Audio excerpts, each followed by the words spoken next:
Jonathan Swift, Hints Towards an Essay on Conversation.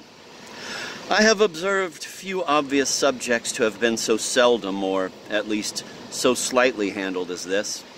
and, indeed, I know few so difficult to be treated as it ought,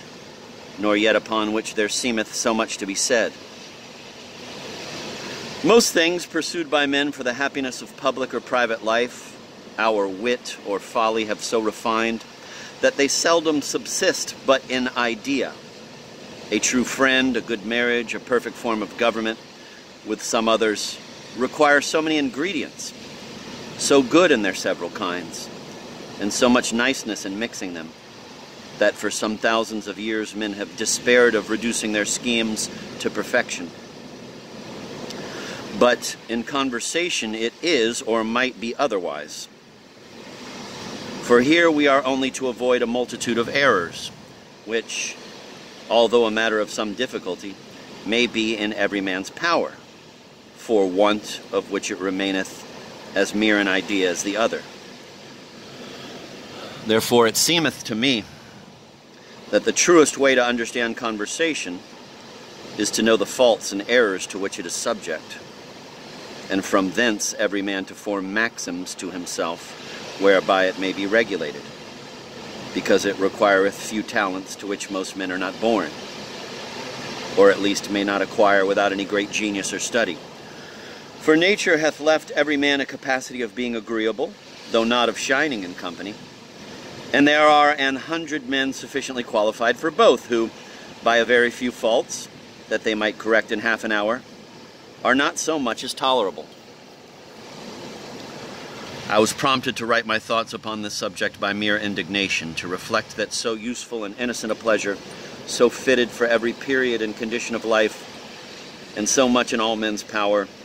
should be so much neglected and abused. And in this discourse it will be necessary to note those errors that are obvious, as well as others which are seldomer observed, since there are few so obvious, or acknowledged, into which most men, some time or other, are not apt to run. For instance, nothing is more generally exploded than the folly of talking too much. Yet I rarely remember to have seen 5 people together, where some one among them hath not been predominant in that kind, to the great constraint and disgust of all the rest. But among such as deal in multitudes of words, none are comparable to the sober, deliberate talker, who proceedeth with much thought and caution, maketh his preface, brancheth out into several digressions, findeth a hint that putteth him in mind of another story, which he promiseth to tell you when this is done, cometh back regularly to his subject, cannot readily call to mind some person's name, holding his head, complaineth of his memory, the whole company all this while in suspense, at length says, it is no matter, and so goes on. And to crown the business, it perhaps proveth at last a story the company hath heard 50 times before, or at best some insipid adventure of the relater.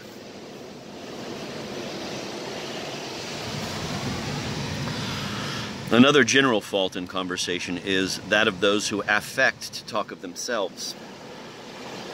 Some, without any ceremony, will run over the history of their lives, will relate the annals of their diseases, with the several symptoms and circumstances of them, will enumerate the hardships and injustice they have suffered in court, in parliament, in love, or in law. Others are more dexterous, and with great art, will lie on the watch to hook in their own praise. They will call a witness to remember they always foretold what would happen in such a case, but none would believe them. They advised such a man from the beginning and told him the consequences just as they happened, but he would have his own way. Others make a vanity of telling their faults. They are the strangest men in the world. They cannot dissemble. They own it as a folly. They have lost abundance of advantages by it. But if you would give them the world, they cannot help it. There is something in their nature that abhors insincerity and constraint, with many other insufferable topics of the same altitude. Of such mighty importance every man is to himself, and ready to think he is so to others, without once making this easy and obvious reflection that his affairs can have no more weight with other men than theirs have with him, and how little that is. He is sensible enough. Where company hath met, I often have observed two persons discover by some accident that they were bred together at the same school or university, after which the rest are condemned to silence, and to listen while these two are refreshing each other's memory with the arch tricks and passages of themselves and their comrades. I know a great officer of the army who will sit for some time with a supercilious and impatient silence full of anger and contempt for those who are talking. At length, of a sudden, demand audience, decide the matter in a short dogmatical way, then withdraw within himself again, and vouchsafe to talk no more, until his spirits circulate again to the same point. There are some faults in conversation which none are so subject to as the men of wit, nor ever so much as when they are with each other.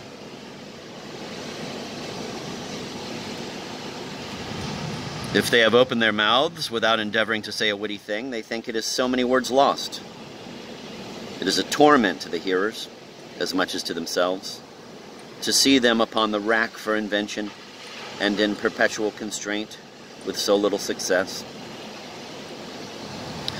They must do something extraordinary in order to acquit themselves and answer their character, else the standers-by may be disappointed and be apt to think them only like the rest of mortals. I have known two men of wit industriously brought together in order to entertain the company, where they have made a very ridiculous figure and provided all the mirth at their own expense. I know a man of wit who is never easy but where he can be allowed to dictate and preside. He neither expecteth to be informed or entertained, but to display his own talents. His business is to be good company, and not good conversation, and therefore he chooseth to frequent those who are content to listen, and profess themselves his admirers. And indeed, the worst conversation I ever remember to have heard in my life was that at Will's Coffee House, where the wits, as they were called, used formerly to assemble. That is to say, 5 or 6 men who had writ plays, or at least prologues, or had share in a miscellany, came thither and entertained one another with their trifling composures, in so important an air, as if they had been the noblest efforts of human nature, or that the fate of kingdoms depended on them. And they were usually attended with an humble audience of young students from the Inns of Court or the universities, who at due distance listened to these oracles and returned home with great contempt for their law and philosophy, their heads filled with trash under the name of politeness, criticism, and belles letters. By these means the poets for many years past were all overrun with pedantry, for as I take it, the word is not properly used, because pedantry is the too frequent or unseasonable obtruding our own knowledge in common discourse, and placing too great a value upon it, by which definition men of the court or the army may be as guilty of pedantry as a philosopher or a divine. And it is the same vice in women when they are over-copious upon the subject of their petticoats or their fans or their china, for which reason, although it be a piece of prudence as well as good manners to put men upon talking on subjects they are best versed in, yet that is a liberty a wise man could hardly take, because beside the imputation of pedantry, it is what he would never improve by.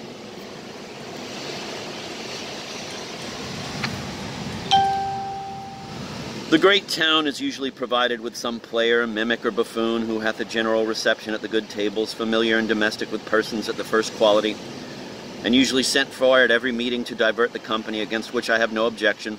You go there as to a farce or a puppet show. Your business is only to laugh in season, either out of inclination or civility, while this merry companion is acting his part. It is a business he hath undertaken, and we are to suppose he is paid for his day's work. I only quarrel when in select and private meetings, where men of wit and learning are invited to pass an evening, this jester should be admitted to run over his circle of tricks and make the whole company unfit for any other conversation, besides the indignity of confounding men's talents at so shameful a rate.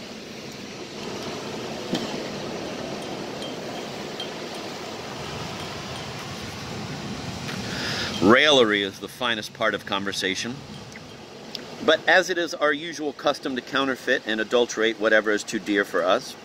so we have done with this, and turned it all into what is generally called repartee, or being smart, just as when an expensive fashion cometh up, those who are not able to reach it content themselves with some paltry imitation. It now passeth for raillery to run a man down in discourse, to put him out of countenance, and make him ridiculous, sometimes to expose the defects of his person or understanding, on all which occasions he is obliged not to be angry, to avoid the imputation of not being able to take a jest. It is admirable to observe one who is dexterous at this art, singling out a weak and adversary, getting the laugh on his side, and then carrying all before him. The French, from whence we borrow the word, have a quite different idea of the thing, and so had we in the politer age of our fathers. Raillery was to say something that at first appeared a reproach or reflection, but by some turn of wit unexpected and surprising, ended always in a compliment and to the advantage of the person it was addressed to. And surely one of the best rules in conversation is never to say a thing which any of the company can reasonably wish we had rather left unsaid, nor can there anything be well more contrary to the ends for which people meet together than to part unsatisfied with each other or themselves. There are two faults in conversation which appear very different, yet arise from the same root and are equally blamable. I mean, an impatience to interrupt others and the uneasiness of being interrupted ourselves. The two chief ends of conversation are to entertain and improve those we are among,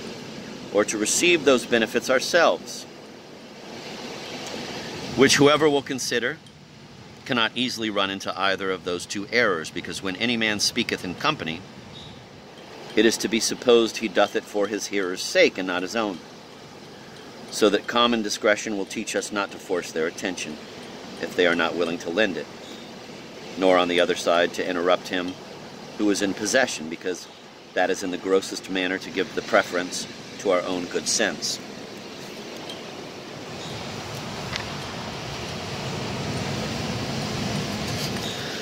There are some people whose good manners will not suffer them to interrupt you, but what is almost as bad, will discover abundance of impatience and lie upon the watch until you have done,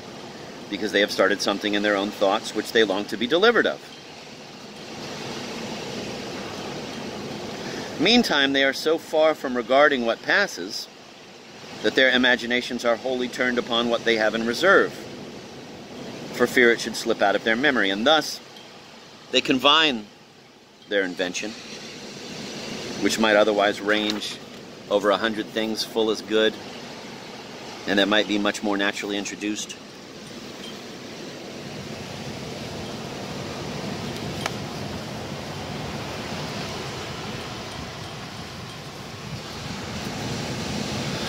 There is a sort of rude familiarity which some people, by practicing among their intimates, have introduced into their general conversation, and would have it pass for innocent freedom or humor, which is a dangerous experiment in our northern climate, where all the little decorum and politeness we have are purely forced by art, and are so ready to lapse into barbarity. This among the Romans was the raillery of slaves, of which we have many instances in Plautus. It seemeth to have been introduced among us by Cromwell, who, by preferring the scum of the people, made it a court entertainment, of which I have heard many particulars. And considering all things were turned upside down, it was reasonable and judicious, although it was a piece of policy found out to ridicule a point of honor in the other extreme, when the smallest word misplaced among gentlemen ended in a duel.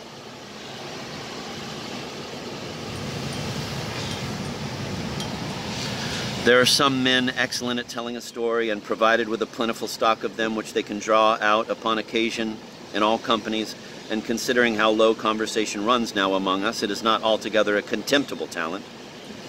However, it is subject to two unavoidable defects: frequent repetition, and being soon exhausted, so that whoever valueth this gift in himself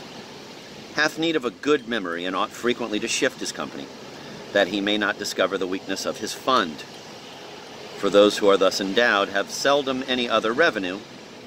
but live upon the main stock. Great speakers in public are seldom agreeable in private conversation, whether their faculty be natural or acquired by practice, and often venturing. Natural elocution,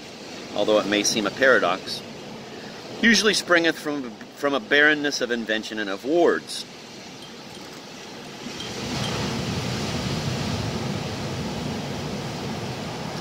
By which men who have only one stock of notions upon every subject, and one set of phrases to express them, they swim upon the superficies, and offer themselves on every occasion. Therefore men of much learning, and who know the compass of a language, are generally the worst talkers on a sudden, until much practice hath inured and emboldened them, because they are confounded with plenty of matter, variety of notions, and of words, which they cannot readily choose, but are perplexed and entangled by too great a choice, which is no disadvantage in private conversation, where, on the other side, the talent of haranguing is, of all others, most insupportable.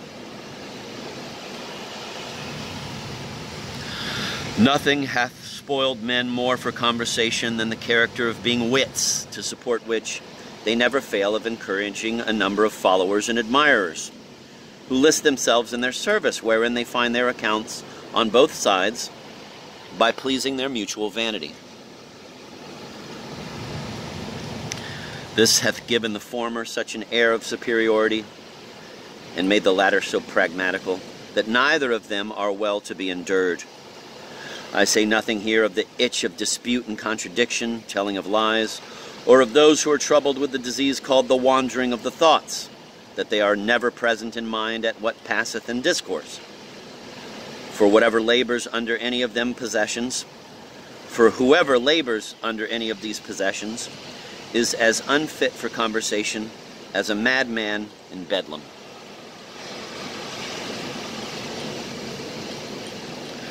I think I have gone over most of the error in conversation that have fallen under my notice or memory, except some that are merely personal and others too gross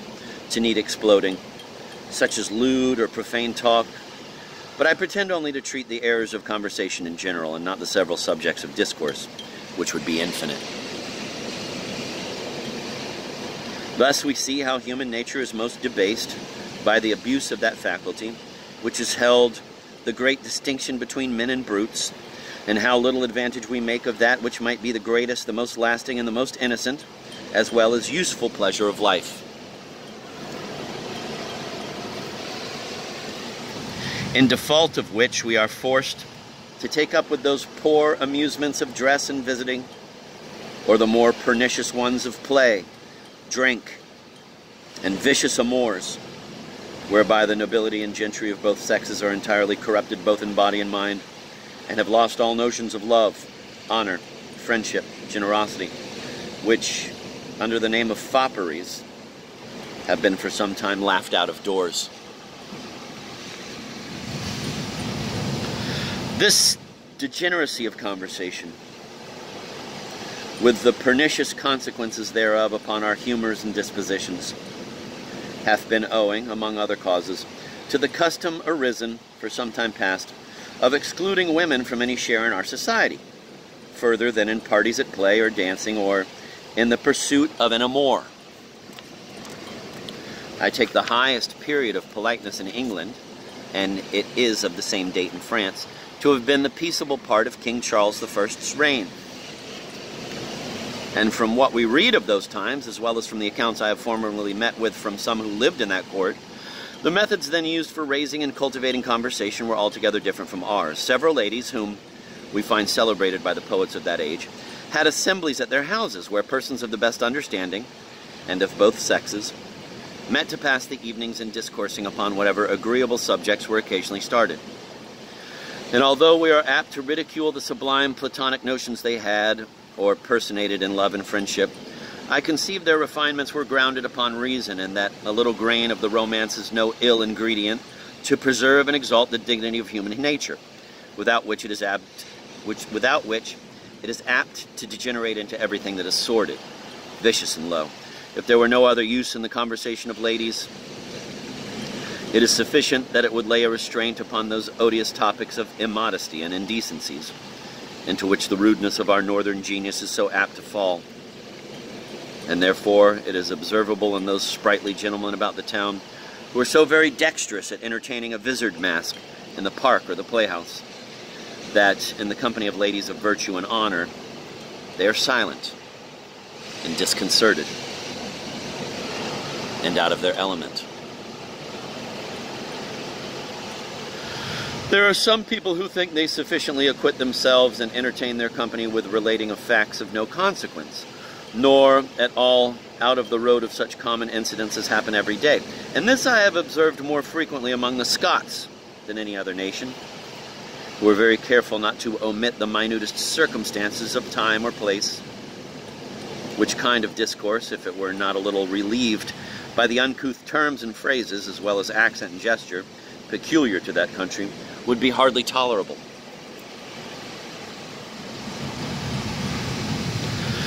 It is not a fault in company to talk much,